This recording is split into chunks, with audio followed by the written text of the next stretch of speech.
Welcome to the Integrated Schools Podcast. I'm Andrew, a white dad from Denver. And I'm Val, a black mom from North Carolina. And this is Using Stories to Inspire Change. And Val, we've got a special treat today.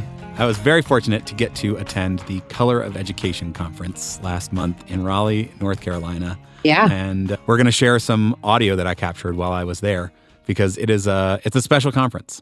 I really enjoy when you are able to go out into the fields because whenever we can hear from folks, I think it really adds value to the stories that we are trying to share here on the show. I know it is a conference you have been to in the past. I flew out to Raleigh a couple of weeks ago and had my microphone and walked around the Color of Education conference and got to talk to a whole bunch of people. And I was blown away by the number of people there, by just the atmosphere. It really felt like a special place. Lots of community there, people who know each other well, people who it seems like have been coming for years and years, and just a really great environment. I couldn't be there because of a family conflict. And last year was the first time that I went, and you said it seemed like it was a place where many people have gathered often, and they come back in sort of a reunion. And I'm sure that is absolutely true.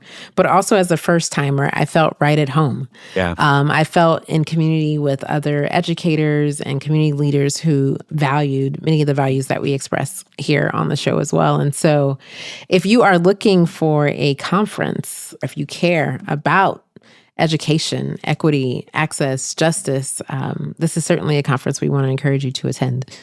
Yeah, the Dudley Flood Center for Educational Equity and Opportunity puts it on every year. And the theme this year for the conference was Preserving Our Legacy, the Power in the Stories We Carry. And as someone who cares a lot about educational equity and about storytelling, to be in this conference center full of people who were committed to both of those things was really exciting. I think something that I am often surprised by is when people don't believe that their stories matter, right? That their experiences don't matter, that they have to be some level up, some special person in order to tell their story for it to actually make a difference. And we've learned just from listening to people how individual stories really can shake people's worldview and have them open up to things that they didn't realize were realities for other people. Yeah. So to get to chat with people, and there were some people who I walked up to with a microphone and they quickly turned and walked away. But there were a number of people who were willing to spend a couple minutes with me, just telling me whatever story they were carrying into that space, and put together an edit of some of those, and hope listeners enjoy it.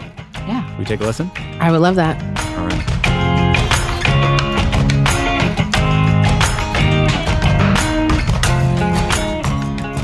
Welcome to the 2025 Color of Education. Hello, good people. Woo! It is so good to have you here today. That's Deanna Townsend Smith. I'm sitting in a large conference room in the North Carolina State Mykytyn Conference Center in Raleigh, North Carolina. The room is filled with over 600 educators from across the state and the country. Teachers, administrators, researchers, policymakers, students. A beautifully diverse group across race and age, all committed to achieving racial equity and eliminating racial disparities in education. So as we start our time here together today, I really want to invite us into a moment of vulnerability. My mentor to my right over here, Dr. Flood, he often pushes me to tell my story, but I have not revealed all of it, not even to him, until now.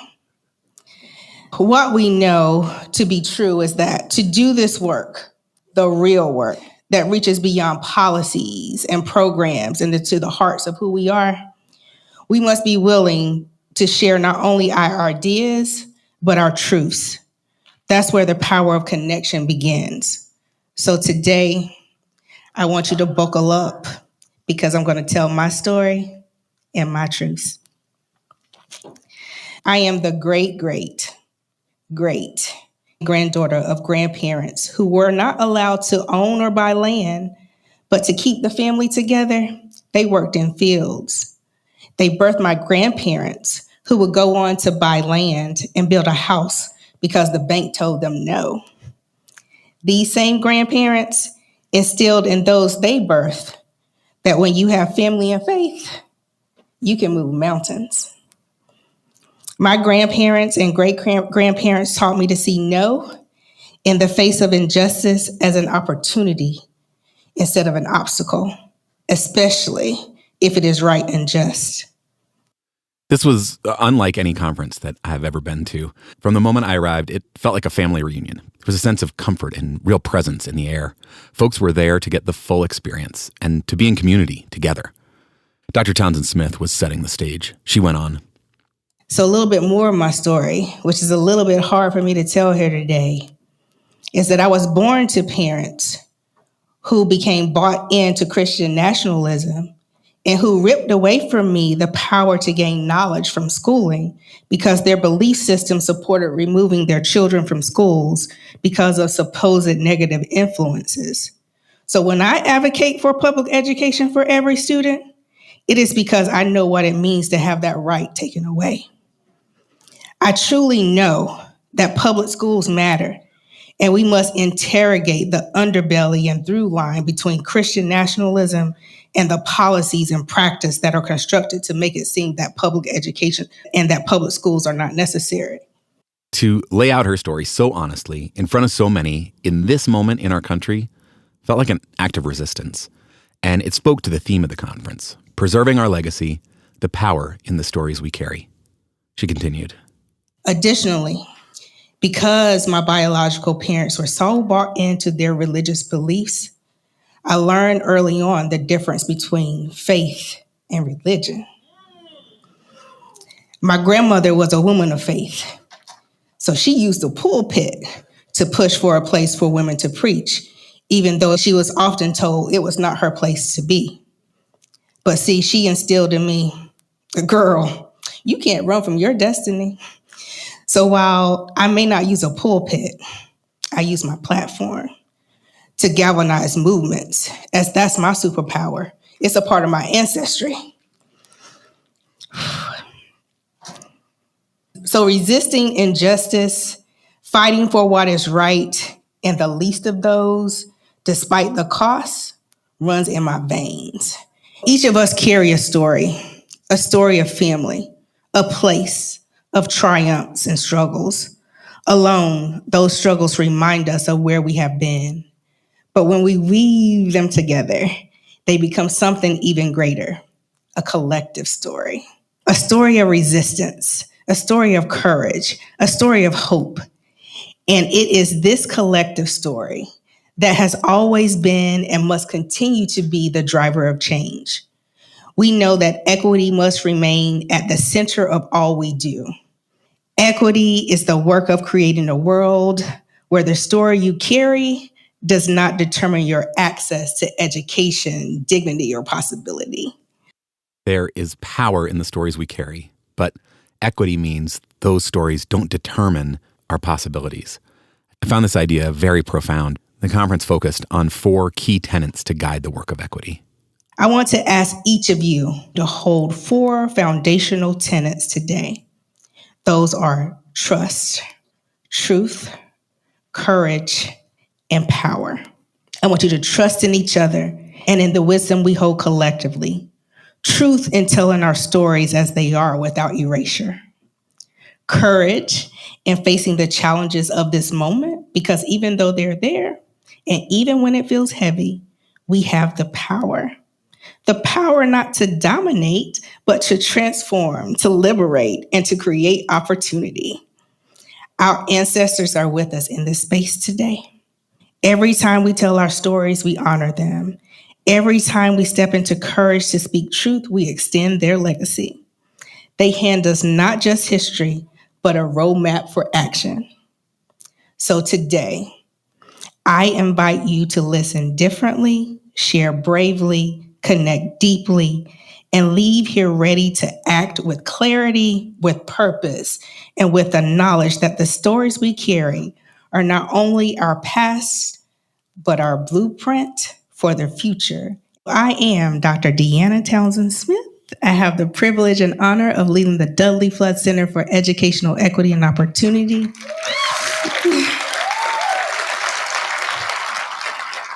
I want to welcome you to the 2025 Color of Education Summit. Let's preserve our legacy by sharing our stories and creating a strong movement that cannot and will not be destroyed because we won't let it. Dr. Townsend Smith had set the tone for the day. She invited a large group of people into the space, modeled storytelling with vulnerability, and asked everyone to show up as their full selves, committed to the work of educational equity. I caught up with her a bit later to ask about the conference, this theme, and why she cares about this work. So the theme is preserving our legacy, the power in the stories we carry. It's important that we talk about this in this moment in time because of all the erasure that is happening across our nation. We can't let that continue. And so this is a space where we can grow as a community to create the world that we want to see. You care about justice. You care about educational equity. That's what this work is focused on. Why? Who poured that into you? I care about those things because I didn't always have them. And I never want anyone else to experience that. And so I use my platform to fight for what I want this world to be for my child. This conference brings together hundreds of people from not just North Carolina, but all over. What's special about this space? This work started with community saying we need to make sure that we keep race central to everything that we do. And so from that work, the Flood Center was born. And therefore, this space is different because community came together to lead this work. And so you have everybody here, those who are most impacted by it every day, which are students, to policymakers, to teachers, to principals. Anyone can attend this event, and I think that that's what makes it different. You opened the event by sharing very personal stories. People are sharing their stories, the things that guide them. What's the value in sharing those stories, in community coming together and hearing those stories and then sharing those stories themselves? I think we often hide from pain. We get quiet when things get hard. But if we were to share our stories, we would see that many of us are going through the same thing. And maybe if we share a story, we can create a movement to make a change. It's a beautiful environment. It's a beautiful feeling here in the building. If this does what you'd hope it will do, people have the chance to come together and share their stories. What does the other side look like? The other side looks like we are no longer paralyzed by fear. We have the courage to speak our truths. We have the courage to fight for justice. And we have the power to create policy. Thank you. Thank you for doing it. Thank you for putting the conference on. It's beautiful. Thank you. Thank you so much.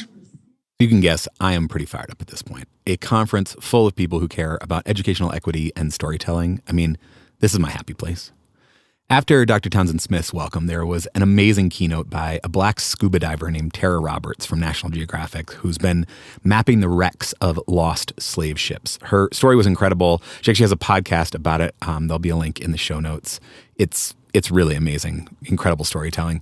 And then it was time for breakout sessions. So as people filed out of the main conference room, there was snacks around, there was music playing, these incredible guitar players. The vibe was great. In addition to that, there was a small hallway dedicated to storytelling. And hanging in that hallway was a large textile broken into 4 sections labeled with these tenets guiding the conference: truth, justice, courage, and power. And next to it was a table with small squares of fabric, markers, and safety pins. And that is where I met LaTanya Patillo. LaTanya Patillo. I am a board member of the Public School Forum of North Carolina, and I am a creator of the textile Tell Your Story that we are collaborating on today. Amazing. And what's that project? You're making a quilt. Yes, I am making a quilt, a textile that is community-based. It speaks to 4 tenets: truth, justice, courage, and power. And the ask is that you share your story via the textile. So it will be a large piece that kind of tells the story of the collective and how those tenets matter for us. Why do you care about textiles? Why use that as a medium for telling stories? Well, it's a direct connection to my grandmother, who was a quilter. Textiles stand the test of time, right? So across generations throughout history, textiles help tell the story in a number of ways, and it's important to me. So 20 years from now, 50 years from now, 100 years from now, somebody looks back on this quilt. What do they take away from that? They'll see the many ways that truth, justice, courage, and power showed up in the world. They'll hopefully see my hand, and whether they know me or not is not important. They know what the bigger idea is. So 50 years from now, hopefully this textile will still be around, holding on and communicating, what the world was like, and hopefully serving as a beacon for those who are there after us in the future. That's beautiful. Thank you very much. Thank you. So throughout the day, people would stop by. They'd grab a square of fabric and draw pictures or write even small stories or words that were important and pin them on the quilt for Miss Patillo to stitch together after the event. I caught up with Miss Thais Ruffin just before she pinned her square to the quilt. Hi, Thais Ruffin, Asheville, North Carolina. My square says justice at the top, and then it has Regal, relevant education grows all learners. It says at Pisgah View Apartments in Asheville in 2021. Okay, so tell me the story of the apartments in 2021. So it was during the time of COVID, and it was an inclusive approach to figure out how to support kids in a community pod in this community housing area. So we said, how can the women who live in the community offer an inclusive learning space when school was not in session? So this allowed kids to go to their local community center, have community mamas there supporting them in virtual learning, but also supplementing or providing complementary learning. And then having other community members like myself to say, how can we support kids? We want them to know that they're regal and royal and they can succeed in education. We want them to thrive. But during, February 2021, when our whole world was just flipped over, turned upside down, and people were trying to figure out what to do, this community-based collaboration seemed optimal. Yeah. We weren't waiting for people to come from outside of that community to support those learners. It took so many entities collaborating, but on the front lines were those community mamas that lived in that public housing community that were there for their children to make sure their kids had a learning space. That's beautiful. What lessons did you pull from that? Because it feels like we're also in a bit of a time of upheaval right now. Yes. And certainly now there are things that we would like kids to learn that are not being taught in school.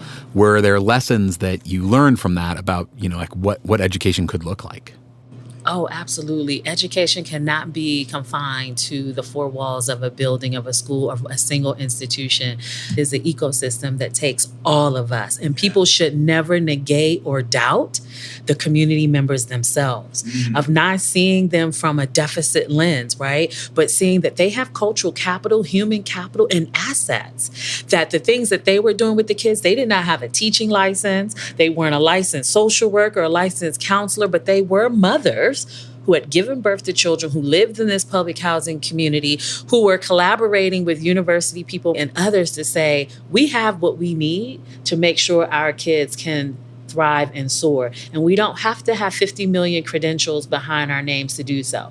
We don't have to look for others to come save us and help us. How does the community turn inward and figure out, we have what we need, so let's put our heads together to create something that will work for our children, for them to soar. And I think that's what we're seeing now with all that's going on is, yes, we can definitely depend on outside support. We saw that with Hurricane Helene at Asheville. We just had our 1-year anniversary. But we also know that when our power went out for 9 days, when we didn't have water and we didn't have electricity, my community wasn't waiting around for the police or the fire from other states to come in. We were literally in our own neighborhoods, there's a stream down there. Everybody go get buckets and let's get water from the stream to flush our toilets. While our power is out and our food is spoiling, people were bringing their food from their different houses to put on the grill. That was before the outside help got here. So communities should not be always looked upon as if other people have to solve challenges for them. Right. Yeah. I think, especially in this moment where relying on the power structures, particularly, the federal government power structure is not going to get us what we need. I think about something that Dr. Eve Ewing said in her fireside chat as part of the conference yesterday about, the difference between learning and education. That learning we've been doing since there have been humans, right? We've always learned. We've always found ways to teach and to, instill knowledge in each other. Yes. And then we have this institution of education that, in some ways serves some people and in some ways doesn't. And it sounds like this was really a great opportunity to say, like, okay, look, the institution of education is failing us, but we can continue to learn. Yes, you nailed it. That was the key part. That we have these inequities, disparities, but how do we say as ourselves, through community-based collaboration, how do we create opportunities for our kids to still learn? And they learned a lot beyond what they would have in the typical school curriculum. Yeah. Because with this regal framework of community-based learning and inclusive excellence for kids of color in that public housing community, they were taught about self-concept and their own racial identity. And excellence from that, and realizing, yes, you are a genius, you are excellence, like you have this knowledge, and some of that they had never been taught before. How do you draw upon that knowledge and that history to know that you too are excellence and greatness, and you could strive to be great? You don't have to accept the stereotype, right? That you're, this person of color from this small mountain town in Asheville, North Carolina, where the achievement gap is the 5th largest in the United States between Black and white students. We were dispelling that, like, that is the truth, that is fact. But having students know that fact, but reject that and not accept that they can't be great, that they can't learn, that they can't excel, that they needed to just do what? Be oppressed and disenfranchised because of these great inequities. And it took removing the structures of education to say, okay, wait, now, like, if you're leaving it up to us, what do we actually want to teach? What do we want to teach? How do we want to teach them? Like, we don't want to teach Christopher Columbus, right? We don't want to teach a story of a victimhood, of oppression, a story of harm. What we want to do is teach them that they have in them greatness. Yes. I couldn't have said it any better. I am not a native Asheville, but I've been in Asheville since 2010. And when I moved there, my sons were 2 and 4. And so they've gone through the Asheville City Schools public school system since then. They both now have graduated. And that is the legacy for them of being conquerors and not being typecast by any statistic that you can't do something or that you're incompetent and that you're incapable. How do you see yourself still as someone who's able to thrive and soar and have excellence and genius, not from just the negative parts, right? Of all the stereotypes and the stigma, and thinking, well, I'm Black and I'm from Asheville, I can't do anything. I'm not going to be anything great. There are no ceilings. There's endless possibilities, and there's definitely no can'ts. Why do you care? Who poured that into you? Definitely my home environment. I say I had a strong family and faith-based network growing up in Washington, D.C., who instilled that into me. I'm a first-generation college student, and as a person who grew up in inner city Washington, D.C., who is a gun violence survivor, I was shot in my leg when I was 10 years old by a 9mm gun. But my family and my church growing up, I've never had people place limits. Only society telling me, well, you're first generation, you're a gun violence survivor, you experienced poverty, you grew up in a low income space. These are all the statistics, but the people around me have said, you're never a statistic. You're more than that. And so that's where that resides. That fire is in me. As you see, I got passionate there. And Thank you. Thank you for sharing your story. Thank you. After the morning sessions came lunch. It was truly a beautiful sight to see a huge room full of 600 people, all breaking bread together, all sharing a meal, sharing their stories, and building community. Lunch is served.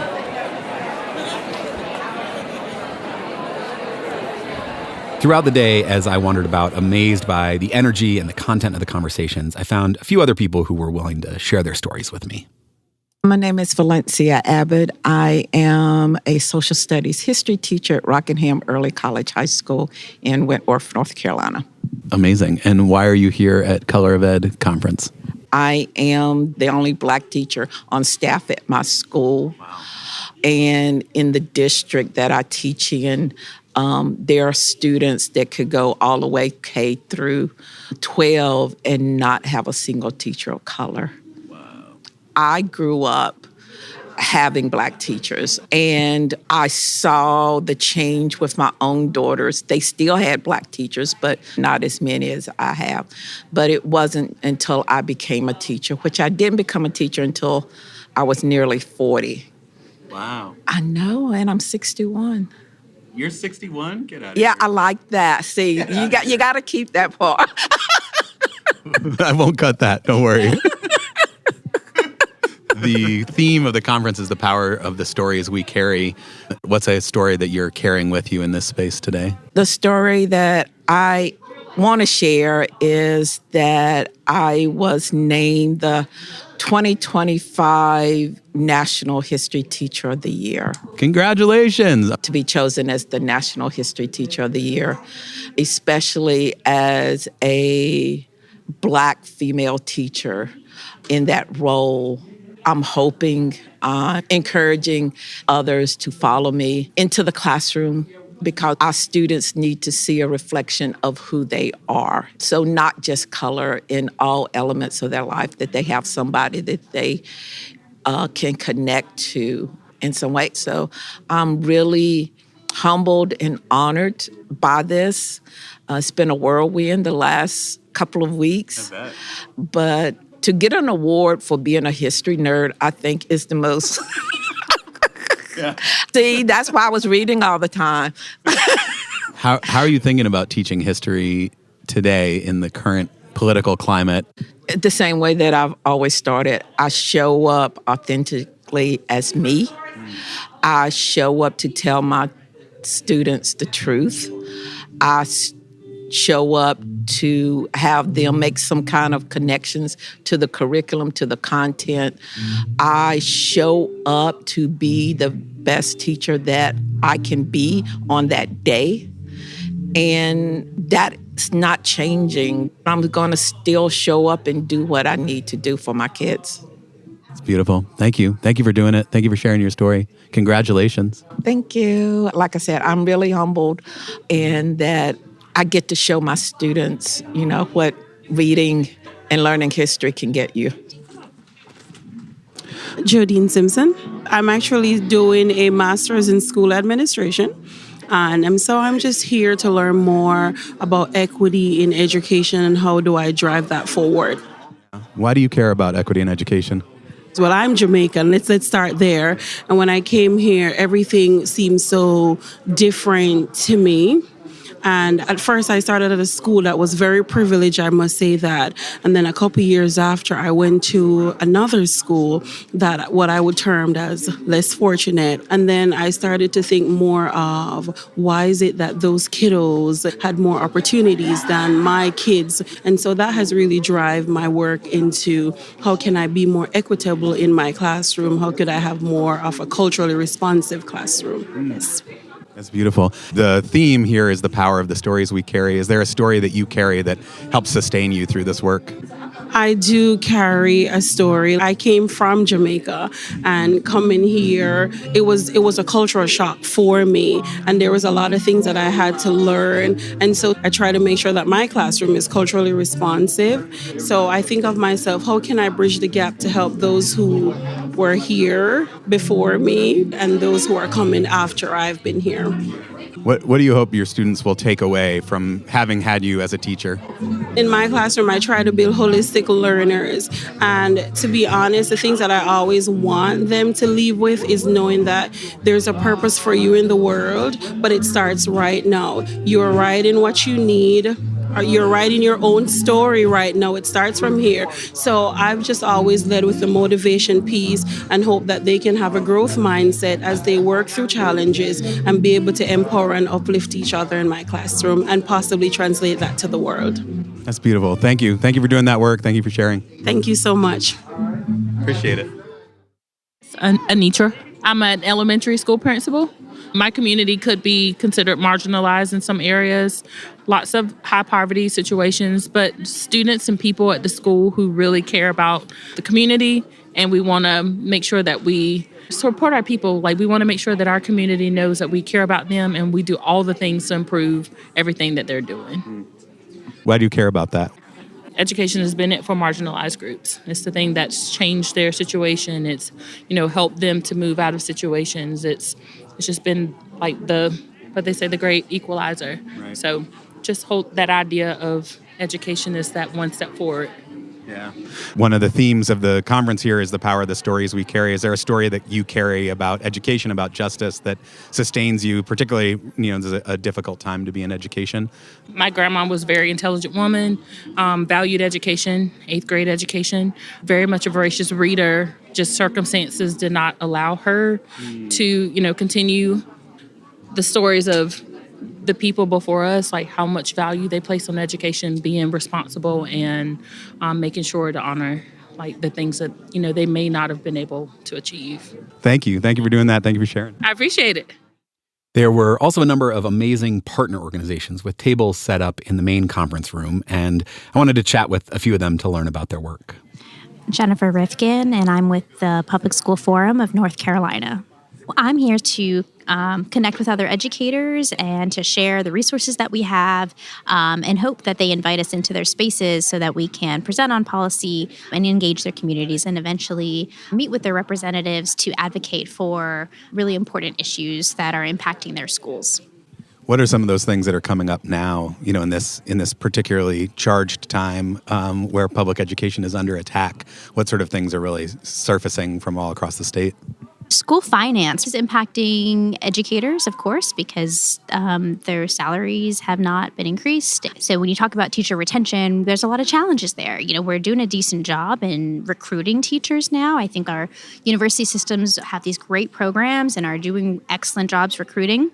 But teachers don't want to stay in the classroom because aside from the pay, they don't go in the job for the pay. Right. But there are these conditions in which they're forced to work in that really impact their job. Aside from that, I think there's just a lot of local politics happening that impact the pedagogy in classrooms, what teachers feel they can and cannot teach and how they can teach it, right down to the books that they're allowed to have in their classrooms, sort of this big brother situation happening. And so it's really important that we engage families and we do invite them into our schools. It's also important to respect the professionals that our teachers are. Talk a little more about that balance. So, if you're a parent who cares about your kid getting sort of a broad, honest education, what's a good way to show up in support of that? Like you said, acknowledging the expertise that exists, but also being supportive and using your voice. I think that's kind of the foundation of this conference. How do you connect with people and work together towards a similar goal? So teachers and parents alike want their kids to be successful. So let's come together. Let's ask each other questions. Let's come from a place of understanding so that we can move forward and support each other. I coach teachers for many years, and I have told them, put down the talking points, put down the text messages, put down the emails, call them up. Have a conversation human to human, and I bet you 10 out of 10 times you're going to have an even better relationship than you could have ever imagined, because at the end of the day, we all want what's best for our kids, and I believe our families want that too. Right. And sometimes it's just a lack of understanding that causes a bit of friction, but I know that can be overcome, and I've seen it happen over and over again. Yeah. One of the themes of the conference is the power of stories, the stories that we carry. Is there a story that sticks with you from your work here that sort of highlights the ways that it can work? I started my career in Nash Rocky Mount at a middle school, and I remember introducing poetry to my students and them immediately thinking this is going to be the worst thing in the world. Right. And by the end of it, we had a slam poetry club. We had published poems. We had community members and parents all smashed into a library. There wasn't enough room, and they're all in there hearing their children slam poetry either individually or with groups. And the kids leaving feeling so empowered by the whole process of writing the poem, of being able to speak it, being brave enough to speak it in such a way that captures and engages the audience in their stories, and having that support of their peers, of their community, was really important to them. That's a beautiful story. Thank you for sharing it. Thank you for all the work you're doing. Thank you. My name is Heather Coons, and our organization is Public Schools First North Carolina. We're an advocacy organization promoting public schools and full funding for public schools throughout the state and nation. It's a a tough time for that work and very important work. What are you seeing in North Carolina that makes that work feel particularly relevant right now? Well, for the past 15 years, our legislature has systematically underfunded our public schools, and it's getting worse and worse. And just last year, with vouchers becoming universal, it's just very, very striking how anti-public schools legislators are defunding our public schools and how they're putting money into the private sector.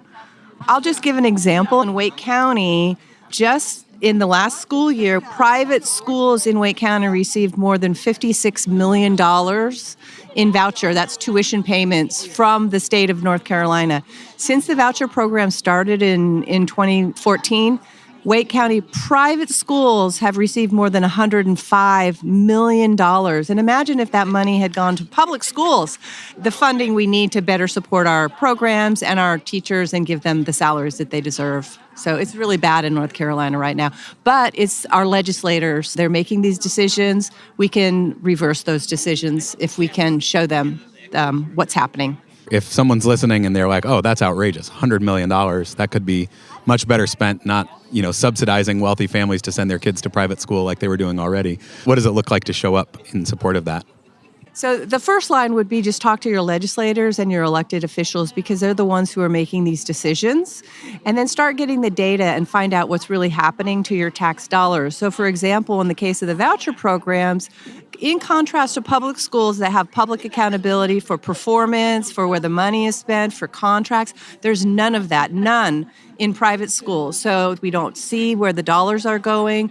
They don't have to accept all students. So these public funds are going to very exclusionary private schools, but yet we're all paying for it. So the lawmakers are the ones who can make the change, and we really encourage people to reach out to them and say, hold on a minute, public dollars need to go to public schools. They serve all people, all students, and if we properly fund them, then we will get the great results that we deserve and that our kids deserve. Yeah. Why do you care about this? Well, just personally, I've seen the public and private sector. I went through public schools myself, and my kids did as well, and I know how wonderful they are and how much I benefited and my kids benefited from being in a very wonderful learning environment with people who are not exactly like us. And so to your point about integrated schools, I'm 100% a believer in that, and I think our logo says public schools unite us, and I believe wholeheartedly in that when we come together from different parts of life, from different backgrounds, different socioeconomic levels, that we learn to appreciate what we bring to the table, and it makes us all better. And especially now in this country, we need that desperately. Thank you. Thank you for the work you're doing. Thank you for your podcast. I love it. I'm Gavin Gabriel. I'm with Profound Gentlemen. We are a nonprofit organization headquartered in North Carolina to support male educators of color across the nation. We hope to support them enough to keep them in the classroom, especially in the first 5. That's where you see the most drop. I mean, their numbers are low to start with. And then if they get in the door, they're probably leaving within the first 5 years. Indeed, especially now. So even just getting them through the education program at their universities is increasingly complicated. So we start at the university level and carry them through their first 5. Male educators of color specifically represent less than 5% combined. Black male educators represent about 1.3% across the nation. What sorts of things work to keep male educators of color in the building? Yeah, so we have shown that community works. Folks need to know that they're not alone, that they're not crazy, that they're not experiencing these things by themselves, and that community encourages them to keep moving. Thank you. Thank you for the work you're doing. Rebecca Trammell, and we launched the I Am Leandro project to make Leandro a household name and voting issue in the state of North Carolina. Give me the 30-second version of the Leandro case and then what you would like to see happen now. So Leandro started in 1994 when 5 rural counties sued the state of North Carolina on the basis that they couldn't deliver on the promise of our Constitution, which is to provide a sound basic education to every child. Yeah. Since then, there's been 4 distinct verdicts in favor of Leandro.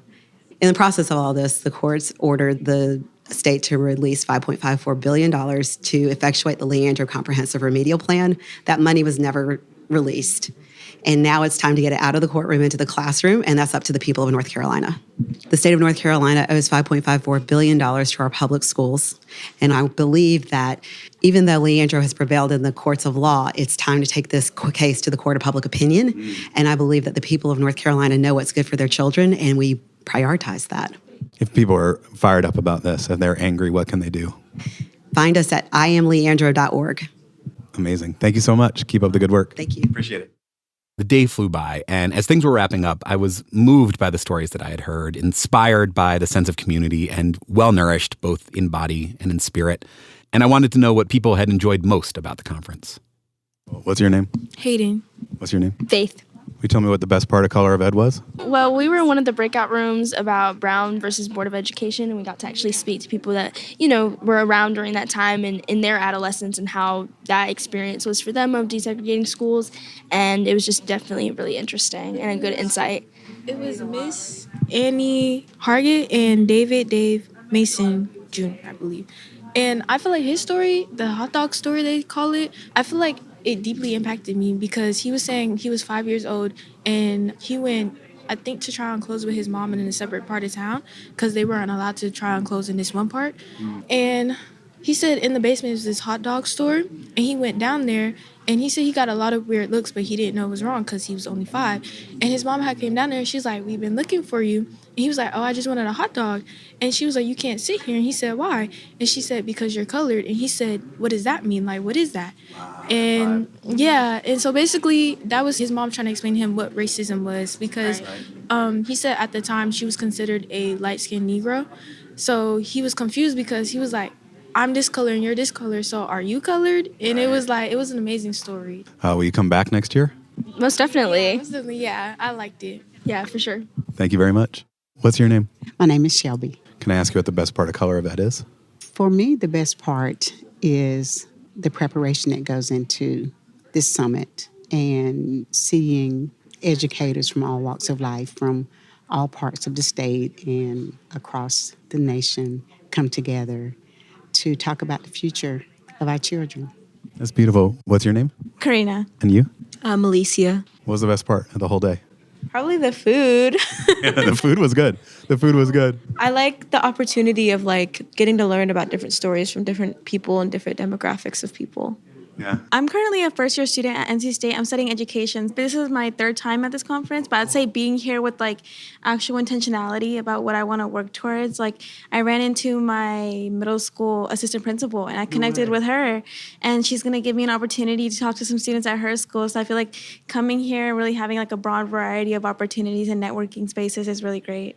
That's awesome. Thank you very much. Appreciate it. Thank you. It was an amazing day. I met lovely people, I heard inspiring stories, and really felt a part of a community of people who were committed to equity and who were using their stories to create change.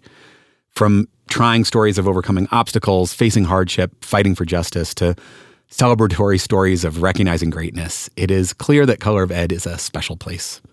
And as everything came to a close, the amazing Dr. Deanna Townsend-Smith left us with these powerful words.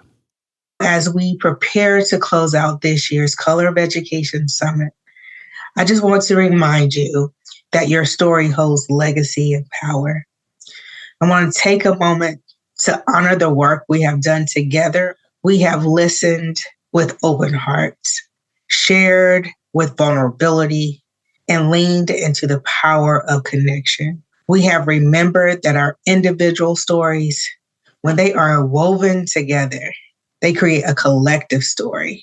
And that collective story is one of resistance, of courage, of hope. I don't know if you feel it, but our ancestors are with us. Their wisdom echoes in the truths we have shared, and their courage fuels the roadmap for action we now must carry forward. There's a challenge before us, and that challenge is clear. We have to turn our story into strategy, and that strategy into transformation. I want to leave you with action steps to ensure that what we have experienced here does not end. Let truth, trust, courage, and power guide your daily work.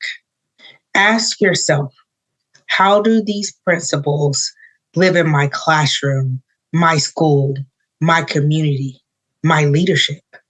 Turn your story into action. Stories open doors, but action walks us through them. Take the story you carry, the challenges and the victories, and use it to fuel, to advocate, to organize, to teach, and to lead with equity at the center, because equity is always right. If we lead and take these steps, the legacy we are preserving will not only live in our memory, but in the lived experiences of generations to come. Thank you for your participation, for your support, and for showing up fully, for speaking your truths, and for carrying the power of this summit back into your communities. Together, we are the color of education, and we are writing the next chapter of this collective story, and it begins now.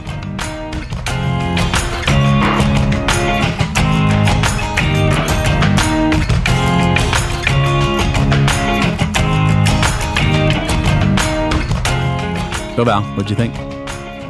One, I love all of their stories. And as a lifelong educator from a family of educators, there's so much of what they were sharing that feels really important. And that we've actually spent time digging into in detail in previous episodes, like the power and promise of Black educators for all students, understanding our own family legacies and how they have led to us being where we are right now in these moments. And I realized one thing that I don't think you and I have ever really talked about is your definition of equity.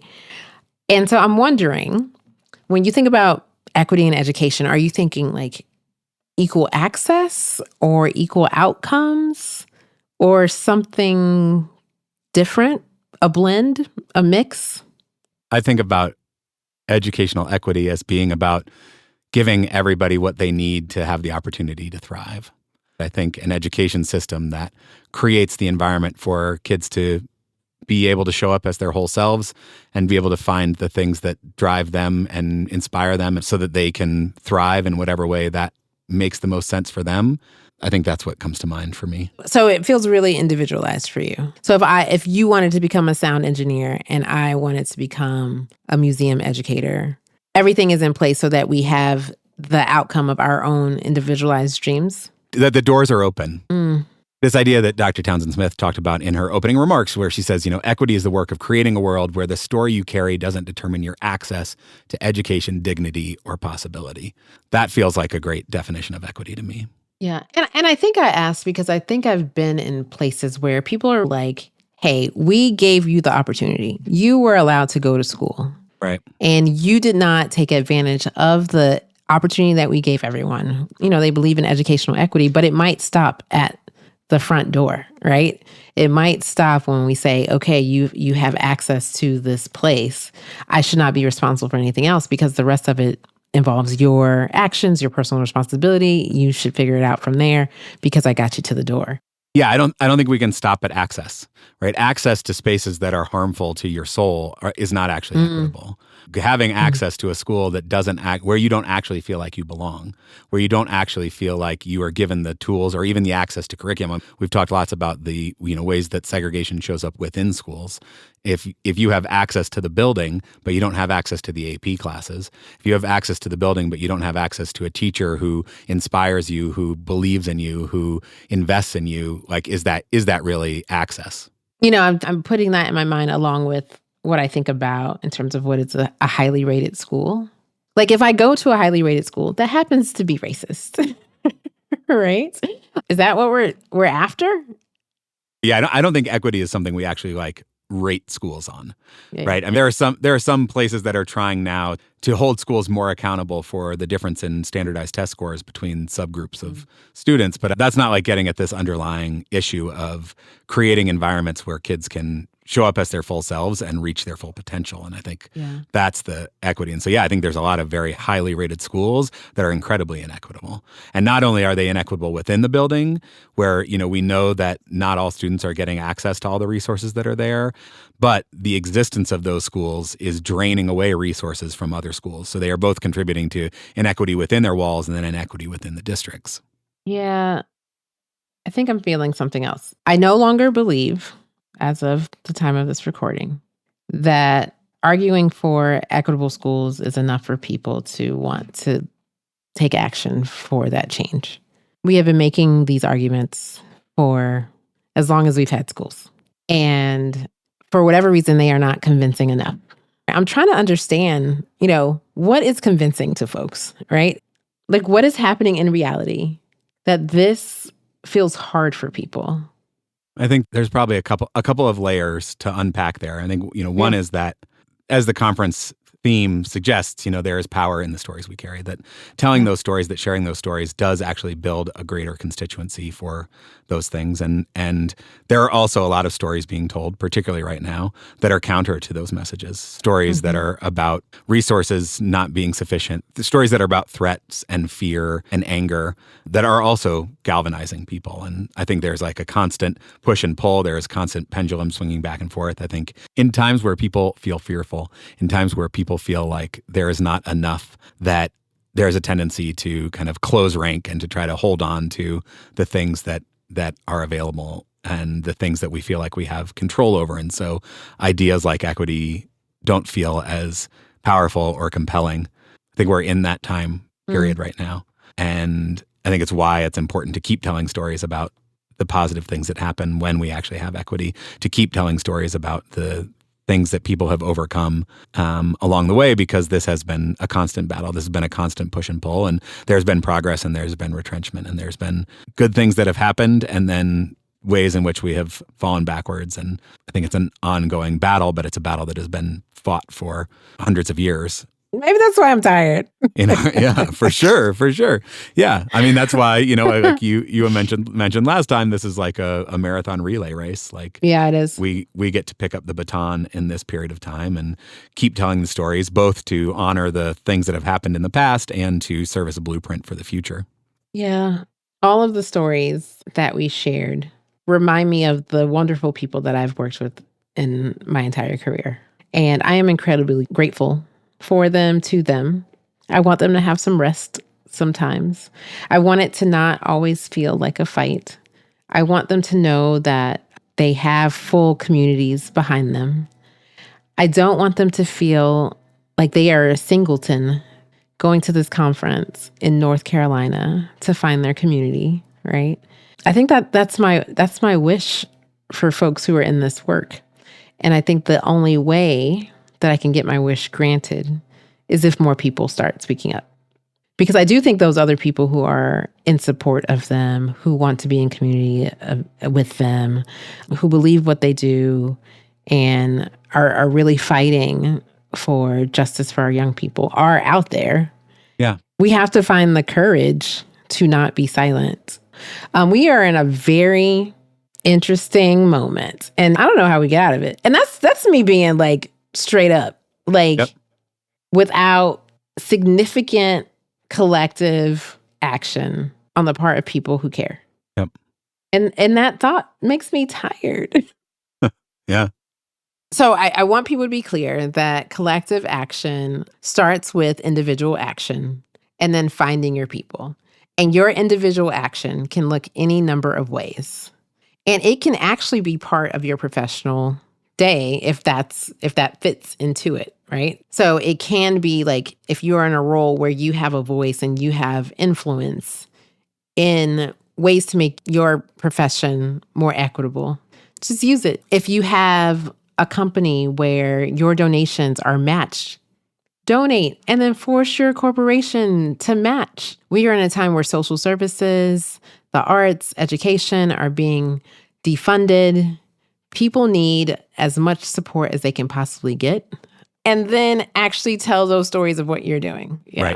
Right. And why it's important to you and the impact that it has, because I do think it's easy to get overwhelmed by the big state of affairs. But, walking around this conference in this moment where it feels like the world is falling apart in so many ways, where it feels like ideas about equity in education are not just not prioritized, but like actively being worked against by the federal government, actively being, worked against by a portion of the population. To walk around this room and see all these people and hear their stories was inspiring.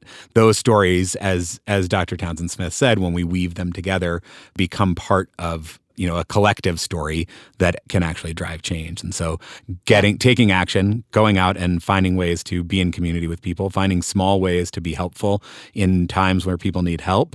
Your one action is not going to solve all of the world's problems, but your one action combined with everybody else's one action can actually start to make a difference. And the only way we do that is if we take those small actions and then we tell stories about them. This is a new kind of headache. Yeah, what's this one? I don't know what this one is. Yeah. This is a new kind of headache. I appreciate you, Andrew. And before we leave, I'm gonna tell you a story. I'm gonna tell you a story that's gonna give me some hope about what I've done. Okay. I have the honor and pleasure of working with a group of college students who are inspired to make change in their communities. And this group, first of all, they are from all of the local colleges and universities in our area. And the fact that we have our HBCUs, our state schools, community college, like students represented in all of those places coming together because they care about history and action is a big deal in itself. And it truly can be a catalyst for them and for others. And today that has to be enough. And tomorrow, hopefully, I can find something else to do. Speaking of students, you got us a special invite. Tell us about it. We got a special invite. Dr. Genevieve Siegel-Hawley, who followed her work for a really long time. She is a professor at Virginia Commonwealth University, asked us to come speak to one of her PhD classes called Equal Educational Opportunity in the 21st Century Metropolis. And it was amazing. This classroom full of incredibly thoughtful students who are working on educational equity issues. We got to speak to them for about an hour, and it was really lovely. They were a great Oh my group. gosh, they were so good. I'm like, why do y'all want us here? They were awesome. It was very cool. She said as soon as we hung up the call with them, they all cheered, which was which was pretty cool. We are cheering for y'all too. Shout out to Dr. Siegel-Hawley's class at VCU. And the future doctors coming out of that room. That is cause for hope for sure. That is. They were all very thoughtful and committed to this work. Also, big thanks to Dr. Deanna Townsend Smith for inviting me to Color of Ed, for taking time to speak to me in the midst of her very busy day, and all the people who spoke to me. We'll put some links in the show notes to some more information about Color of Ed. If you go to the page on our website for this episode, there'll be a couple of pictures up there from the conference as well. And like you said, Val, if you're looking for a conference, definitely recommend checking out Color of Education. It feels like home right away. Please take a moment to share this episode and others with your community. Continue to have conversations about it. They can be imperfect. You do not have to practice in the mirror to bring people into conversation about these things that matter to you. Have people bring their favorite beverage, get some charcuterie going, and just be in community with folks. And take the time to figure out how you actually want to show up in your community. I think that matters so much now. It always has, but so much more now. And keep telling your story. Yeah. Because storytelling is a powerful way to galvanize people, to bring people together, to build community, and to then channel that energy into fighting for change. That's right. If you have the means, please shoot us some coins. We are taking donations. You can go to our website at integratedschools.org. There's a big red button on there that says donate. We'd love whatever you can give. Absolutely. You can also join our Patreon, patreon.com/integratedschools. We had a great happy hour just a couple weeks ago. We'll be scheduling another one coming up soon. Just a chance to get together and chit-chat with folks about the podcast. So we'd love to see you there. And send us your voice memos. Tell us your stories. Your stories matter. We want to hear them. Speakpipe.com/integratedschools. Speakpipe, SPEAKPIPE.com/integratedschools. Tell us what is on your mind these days, how you are finding hope, and what stories are resonating for you. We would love to hear it. Yes, please. Well, Val, I'm sad that you couldn't join me for Color of Ed this year. Maybe next year we'll go there together and tag team some interviews with people, but it was really a gift to get to be there and to get to be in conversation with you about it. As always, it is an honor to be in this with you as I try to know better and do better. Until next time.